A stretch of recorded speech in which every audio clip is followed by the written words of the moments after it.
Hello, নমস্কার, আসসালামু আলাইকুম। হিয়ার রান্নাঘরে আপনাদের সকলকে স্বাগত জানাই। আজকে আমি আপনাদের সঙ্গে শেয়ার করছি খাস্তা মিষ্টি লুচির একটা রেসিপি। আপনারা চাইলে এর অন্য কিছুও নাম দিতে পারেন। নামটা আমার দেওয়া। ঠিক আছে, চলুন তাহলে শুরু করা যাক আজকের রেসিপি। আর এই জন্য আমি নিয়ে নিয়েছি প্রথমে খানিকটা ময়দা, যার মাঝখানে খানিকটা আমি জায়গা করে নেব, আর তার মধ্যে দিয়ে নেব বেশ খানিকটা ঘি। ঘি দিয়ে আর খানিকটা লবণ দিয়ে এই ময়দাটাকে খুব ভালোভাবে আমি মেখে নেব। তবে এখনও কিন্তু আমি এর মধ্যে জল দিইনি। এবারে এর মধ্যে জল দেব। একটু সামান্য অল্প করে জল দিয়ে আমি এটাকে খুব ভালো একটা নরম ডো বানিয়ে নেব। এটা খুব ইম্পর্ট্যান্ট একটা স্টেপ। ময়দা যত ভালোভাবে মাখানো হবে, লুচি কিন্তু ততটাই খাস্তা ও ভালো হবে। তাই এই স্টেপটা খুব ভালোভাবে আপনারা ফলো করুন। ঠিক এইভাবে ময়দাটাকে ময়ান দিয়ে নিন। আমার এখন ময়দাটা খুব ভালোভাবে মেখে নেওয়া হয়ে গেছে।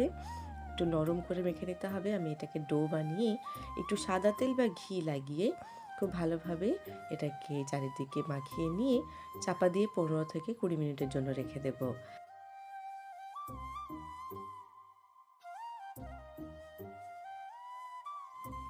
এখন আমি রস তৈরির জন্য জল বসিয়ে দিয়েছি এবং তাতে দিয়ে নিচ্ছি হাফ বাটি চিনি। এখানে আমি যে বাটিতে চিনি দিচ্ছি তার 1 বাটি জল নিয়েছি। আপনারা চাইলে এর পরিমাণ খানিকটা বাড়িয়ে নিতে পারেন। দিয়ে নিচ্ছি 2টো এলাচ এবং এটা ফুটতে দেব। ফুটে এটা প্রায় হাফ হয়ে যাবে। ফিরে এলাম 15 মিনিট পরে। এখন খুব ভালোভাবে আটাটা সেট হয়ে গেছে।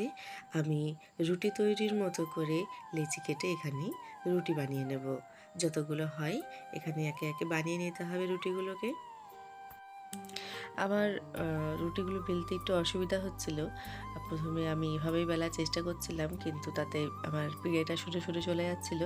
তারপর আমি ভাবলাম একটু রুটি যেভাবে বেলি আটা ছড়িয়ে সেভাবে বেলবো।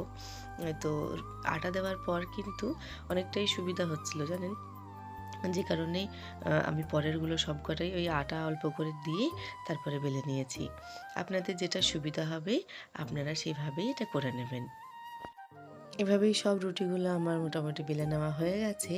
এবারে চলে যাই এর পরের স্টেপে। এখন এই লাস্ট রুটি থেকে আমি স্টার্ট করছি। এই রুটির উপরে আমি ছড়িয়ে দিলাম খানিকটা ঘি। আপনারা চাইলে এখানে সাদা তেল ব্যবহার করতে পারেন। ছড়িয়ে দিয়ে তার উপরে আরেকটা রুটি রেখে দেব। আবারও এর উপরে ভালো করে একটু ঘি দিয়ে নেব। তারপর এরপরে আরেকটা রুটি রেখে নেব। এইভাবে স্টেপটা ফলো করতে হবে। যতক্ষণ রুটি থাকবে একটার উপরে ঘি লাগিয়ে আরেকটাকে চাপিয়ে দিতে হবে। সব রুটিগুলোকে আমি এভাবে রেডি করে নিয়েছি। এখন সব থেকে উপরে রুটির উপরে আমি ঘি ছড়িয়ে তার উপর থেকে ছড়িয়ে দিচ্ছি শুকনো আটা।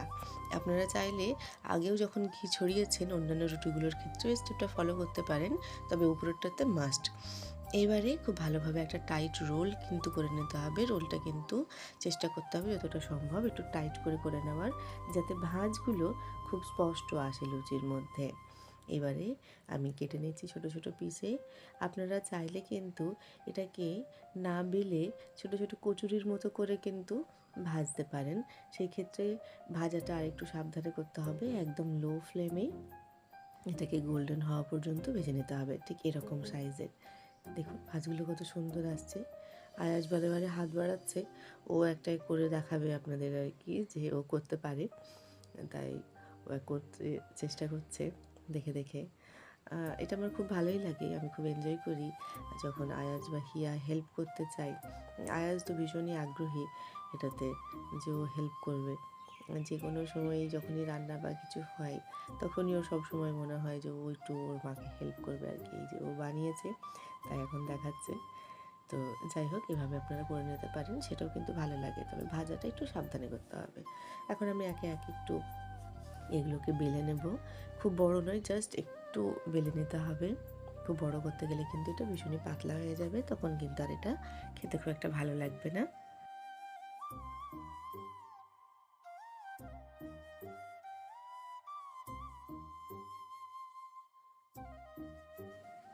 এখন আমি কড়াইতে সাদা তেল নিয়ে গ্যাসে বসিয়ে দিয়েছি।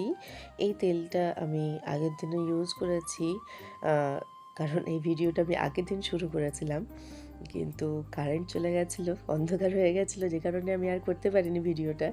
তো যাই হোক, সেই জন্য তেলটার মধ্যে একটু আটা পড়ে আছে, তো প্লিজ কিছু মনে করবেন না। এখন যাই হোক আমি এইগুলো বাকি পুরিগুলোকে বা লুচিগুলোকে আমি এখানে ভেজে নিচ্ছি। দেখুন ঠিক এইভাবে ভাজতে হবে, লো ফ্লেমে। প্রথমে তেলটা খুব ভালোভাবে গরম করে নিতে হবে, তারপরে লো ফ্লেমে এটাকে এরকম গোল্ডেন হওয়া পর্যন্ত ভেজে নিতে হবে। খুব বেশি ভাজলে কিন্তু টেস্ট খারাপ হয়ে যাবে, আবার খুব কম ভাজলে বা যদি ঠিকঠাক না ভাজা হয় ভেতর থেকে কিন্তু কাঁচা রয়ে যাবে। কাজে ভাজতে হবে একটু ধৈর্য নিয়ে, ফ্লেমটাকে লো করে নিয়ে আস্তে আস্তে সময় নিয়ে ভাজতে হবে। কড়াইটা ছোটো, তাই একসঙ্গে দুটোর বেশি দেওয়া যাবে না। তো যাই হোক, প্রথমটা আমার ফ্রাই হয়ে এসেছে, আমি তুলে নেব এখন। এটাকে তুলে নিয়েই আমি যে রসটা রেডি করেছিলাম তার মধ্যে দিয়ে নেব। রসটা কিন্তু খুব গাঢ় হবে না, যে জলটা আমি দিয়েছিলাম 1 বাটি সেটা হাফ হওয়া পর্যন্তই আমি এটাকে রেডি করে নিয়েছি। এখন এর মধ্যে জাস্ট এপিঠ ওপিঠ ডুবিয়ে নিয়ে ভালোভাবে তুলে নেব। এর মধ্যে ভিজিয়ে কিন্তু রাখবো না, তা না হলে কিন্তু এটা একদম নরম হয়ে যাবে, খাস্তা ব্যাপারটা কিন্তু থাকবে না। আর এভাবে এপিঠ ওপিঠ করে তুলে নিলে কী হবে, উপর থেকে এটা মিষ্টি লাগলেও ভেতর এটা একদম কড়কড়ে থাকবে, ভেতরে রসটা সেইভাবে ঢুকবে না, অল্প অল্প ঢুকবে, তাতে কিন্তু খেতে বেশি ভালো লাগবে। এটাকে তুলে নিয়েছি আমি, এভাবে একে একে সবগুলোকে রেডি করে নেব।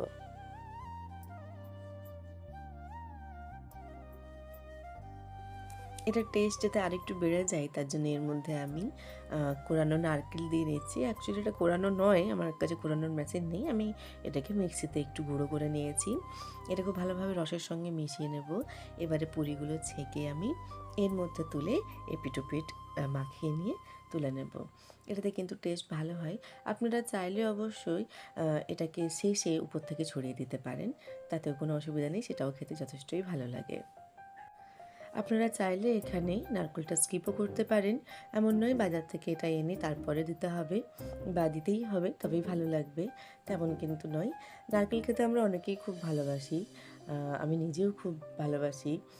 তো সেই ভাবনা থেকেই আমি এখানে নারকেলটা দিয়েছিলাম, আমার কাছে অ্যাভেলেবেল ছিল, তাই দিয়েছি। আপনারা চাইলে এটাকে স্কিপ করে দিতে পারেন, নারকেল ছাড়াও এটা যথেষ্ট ভালো হয় খেতে। এই রসটা আমার প্রায় শেষ হয়ে এসছে, তাই এখন আমি এর মধ্যে দিয়ে দেবো অন্য একটা রস যেটা আমি রেডি করে রেখেছিলাম, কিন্তু সেটা ভিডিওতে দেখাতে গেলে অনেক বড় হয়ে যেত ভিডিওটা, তাই দেখানো হয়নি।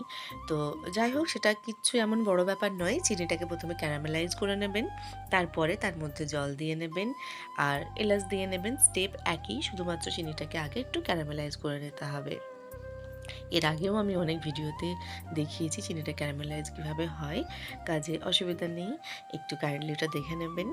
আপনারা চাইলে এখানে চিনির পরিবর্তে গুঁড়ো ব্যবহার করতে পারেন। তো যাই হোক, সব পুরিগুলো আমার বা লুচিগুলো ভেজে নেওয়া হয়ে গেছে। আমি এখন রসে ডুবিয়ে এপিঠ ওপিঠ মাখিয়ে নিয়ে এগুলোকে তুলে নেব। উপর থেকে ছড়ে দেবো নারকেল। আপনার বাড়িতে একবার এই রেসিপিটা ট্রাই করুন, আর আপনাদের অভিজ্ঞতা প্লিজ আমার সঙ্গে কমেন্টের মাধ্যমে শেয়ার করুন। আপনাদের কমেন্ট আমার কাছে ভীষণ মূল্যবান।